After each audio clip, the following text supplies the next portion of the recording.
So guys, क्या आप लोग कंपनी सेक्रेटरी यानी सीएस कोर्स करने की सोच रहे हो?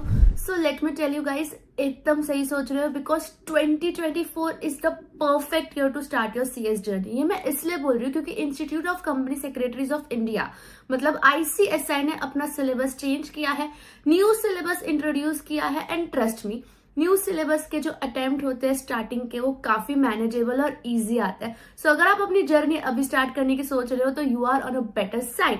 बट क्या आप कंफ्यूज हो कि यार इस कोर्स को स्टार्ट कैसे करना है, इसमें कितने स्टेजेस होते हैं, इसका पासिंग परसेंटेज क्या है, इसमें कैसे पढ़ाई करनी है, और सबसे बड़ा सवाल इसका फ्यूचर क्या है, सैलरी कितनी मिल रही है?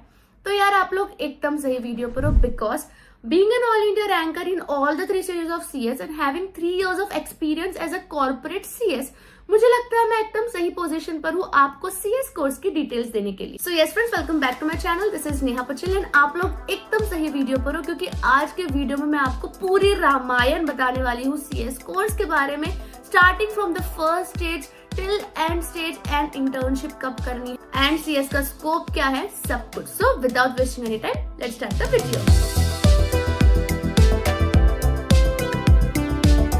बट यार एक छोटी सी रिक्वेस्ट है मेरी आप सभी लोगों के लिए जो लोग नए नए सीएस कोर्स में एनरोल करने वाले। देखो बच्चों, यूट्यूब पे ना बहुत सारे लोग हैं जो आपको सीएस कोर्स के बारे में इंफॉर्मेशन देंगे, बट आपको बहुत प्रिसाइसली सिलेक्ट करना है कि किसकी बातें आप सुनना चाहते हो। मैं एडवाइस करूंगी उन्हीं की सुनो जो खुद अच्छे से इस कोर्स को क्लियर किए और जो खुद पढ़ाई में काफी सॉर्टेड रहे हैं सीएस को लेके। क्योंकि अगर आप खुद उनकी बातें सुनोगे जिन्होंने मल्टीपल अटेम्प्ट्स लगा दिए, जो खुद एक कुछ कॉर्पोरेट जॉब या कुछ फर्म प्रैक्टिस कर नहीं रहे, बस आपको बता रहे कि मार्केट में ऐसा होता है वैसा होता है, तो आप गलत जगह से इन्फॉर्मेशन लोगे एंड आपका ही फिर इसमें फ्यूचर खराब होगा। सो सही लोगों से एडवाइस लो एंड सही लोगों की सुनो, तभी जाके सब सही होगा। बाय द वे आप एकदम सही वीडियो पर हो। सीएस कोर्स का सबसे पहला स्टेप होता है CSET क्लियर करना। इसका फर्स्ट स्टेज ही होता है CSET। इसमें देखो 3 स्टेज है, CSET, CS executive and CS professional. ऐसा माना जाता है कि CSET बहुत ही ज्यादा इजी स्टेज है, CS एग्जीक्यूटिव सबसे ज्यादा टफेस्ट है एंड CS प्रोफेशनल मॉडरेट है। मतलब अगर आप एग्जीक्यूटिव क्लियर कर जाते हो ना तो प्रोफेशनल के चांसेस काफी हाई है। जैसे कि मैंने मेंशन किया CSET बहुत ही ज्यादा इजी है। मैंने ये इसलिए बोला क्योंकि ये ना कंप्यूटर बेस्ड ऑनलाइन एग्जामिनेशन है जिसमें सिर्फ और सिर्फ एमसीक्यूज ही आते हैं। 200 मार्क्स के एमसीक्यूज आते हैं, आपको 100 मार्क्स लाना है एंड आप CSET क्लियर कर जाते हो। इसमें ना नेगेटिव मार्किंग भी नहीं होती। अगर मैं सिलेबस की बात करूं तो इसमें बिजनेस कम्युनिकेशन है, लीगल एप्टीट्यूड है, लॉजिकल रीजनिंग है, इकोनॉमिक एंड बिजनेस एनवायरमेंट है एंड लास्ट सब्जेक्ट है करंट अफेयर्स। करंट अफेयर्स में बच्चों को थोड़ी बहुत दिक्कत आती है, बस वही एक सब्जेक्ट आपको थोड़ा सा संभाल कर पढ़ना होगा, बाकी सारे सब्जेक्ट्स बहुत ही ज्यादा मैनेजेबल है। अगर मैं बात करूं कि CSET कब कब होता है तो साल में 4 बार होता है, जनवरी, मई, जुलाई एंड नवंबर। अभी आप मई अटेम्प्ट के लिए एलिजिबल हो, 15 अप्रैल लास्ट डेट है मई अटेम्प्ट के रजिस्ट्रेशन के लिए। सो अगर आप मई में CSET देने की सोच रहे हो तो जल्दी से अपने आप को रजिस्टर कर लो।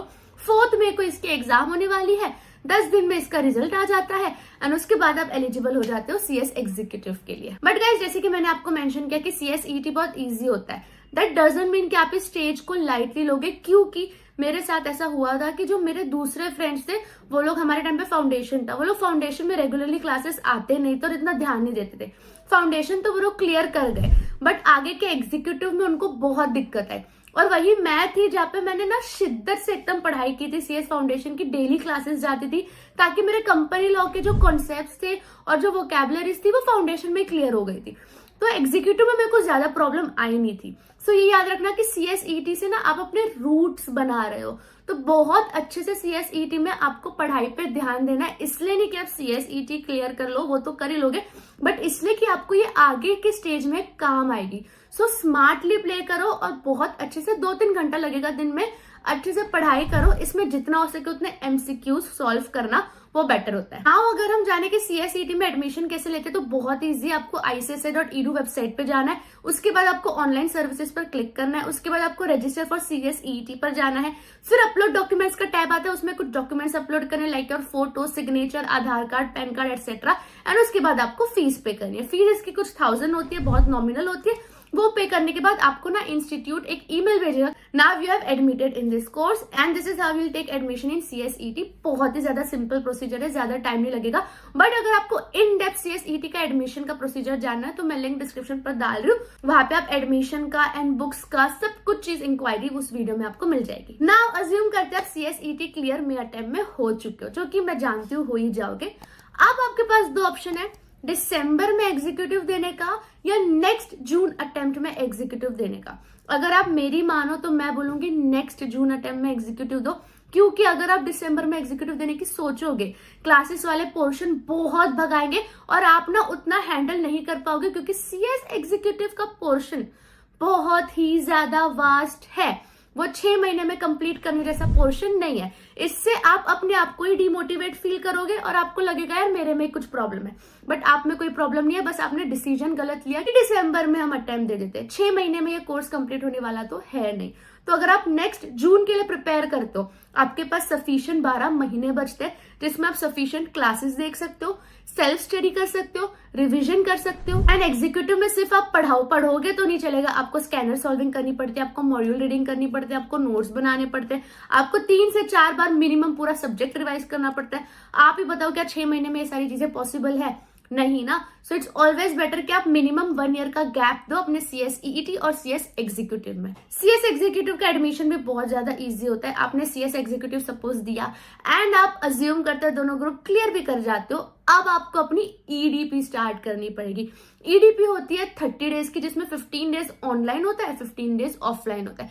ये बहुत ही अच्छा मौका है, इसमें आप कनेक्शंस बनाओ और एग्जीक्यूटिव में EDP देने के बाद आप अपनी इंटर्नशिप भी स्टार्ट कर सकते हैं। EDP के बाद ही आप 21 मंथ्स की इंटर्नशिप के लिए एलिजिबल हो जाते हो। तो EDP में अगर आप डेली अच्छे से अटेंड कर रहे हो ऑफलाइन वाला इवेंट और कनेक्शंस बना रहे हो, तो आप अपने रेज्यूमे सेंड करके आप अपॉर्चुनिटीज भी ग्रैब कर सकते हो फॉर द इंटर्नशिप। अब इधर आपके पास दोबारा 2 ऑप्शन आएगा कि भाई अभी EDP तो हो गई है, अभी हम प्रोफेशनल पे कंप्लीट फोकस करें कि इंटर्नशिप स्टार्ट कर दे। ये कंप्लीटली आपका डिसीजन है गाइस। बट अगर आप मेरी सुनोगे, क्योंकि आप यहाँ वीडियो पे आए एडवाइस लेने के लिए, तो मैं आपको बोलूंगी कि इंटर्नशिप स्टार्ट कर दो, क्योंकि यार 21 मंथ्स की इंटर्नशिप है। यही अगर 12 महीने की होती ना, तो मैं हमेशा अपने वीडियो पे कहती हूँ प्रोफेशनल के बाद स्टार्ट करो, क्योंकि 12 महीने की है।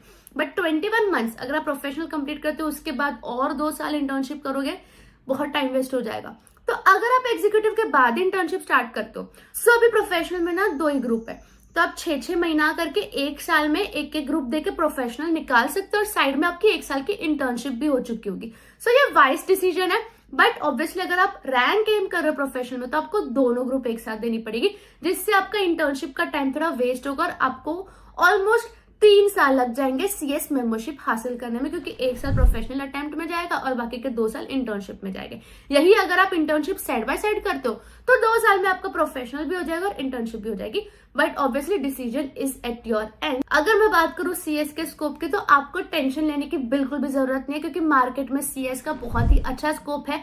सेबी ने, कंपनीज एक्ट ने बहुत ज्यादा मैंडेट कर रखा है कि CS तो हर कंपनी में चाहिए, और एक CS नहीं होती हर कंपनी में। कंपनी में CS की पूरी टीम होती है। अगर मैं बात करूं रिलायंस की, टाटा की, तो 10-10, 12-12 टीम होती है CS की हर एक कंपनी के लिए, उनकी सब्सिडियरीज अलग। तो यार हर कंपनी में बहुत सारे CS की जरूरत होती है, और सिर्फ कॉर्पोरेट में नहीं, आप अपना फर्म भी ओपन कर सकते हो, आप अपना टीचिंग भी कर सकते हो, आप आर्बिट्रेशन एंड कंसिलिएशन के अंदर प्रैक्टिस कर सकते हो, मीडिएटर बन सकते हो, आप ट्रेडमार्क स्पेशलिस्ट बन सकते हो, एंड व्हाट नॉट ऑप्शंस तो बहुत सारे। It completely depends upon you. So yes friends, एक क्विक रिकैप देख लेते हैं। अगर आप CS बनना चाहते हो, तो सबसे पहले आपको CSET क्लियर करना पड़ेगा, उसके बाद आप एग्जीक्यूटिव का अटेम्प्ट दोगे, और एग्जीक्यूटिव अटेम्प्ट क्लियर होते तो आपको EDP कंप्लीट करनी पड़ेगी, जिसके बाद ही आप 21 मंथ्स के इंटर्नशिप के लिए एलिजिबल हो जाते हो। एंड अगर आप अपना इंटर्नशिप स्टार्ट करना चाहते हो, उसके बाद तो कर सकते हो, या तो प्रोफेशनल एग्जाम्स की प्रिपरेशन स्टार्ट करके प्रोफेशनल एग्जाम्स दो, एंड उसके बाद 2 साल की इंटर्नशिप करो, and then you are a complete CS। और फिर आपकी होगी कॉन्वोकेशन, जिसमें आपको ऑफिशियल मेंबरशिप नंबर मिलेगा, एंड उसके बाद ही आप अपने नाम के आगे CS लगा सकते हो। सो yes friends, that's it. I hope आपको ये वीडियो काम आई हो आपके CS जर्नी के लिए, और मेरी वीडियोस देखते रहो, क्योंकि मैं CS रिलेटेड कंटेंट्स ही ज्यादा डालती हूँ, जिसमें CS study routine, CS study time table, study strategy, time management techniques, ये सारी चीजें बताती रहती हूँ, ताकि आप ऑल इंडिया रैंक ला सको। So stay tune, stay connected and हम बहुत जल्दी दूसरे वीडियो में मिलते हैं। Bye bye guys, best of luck.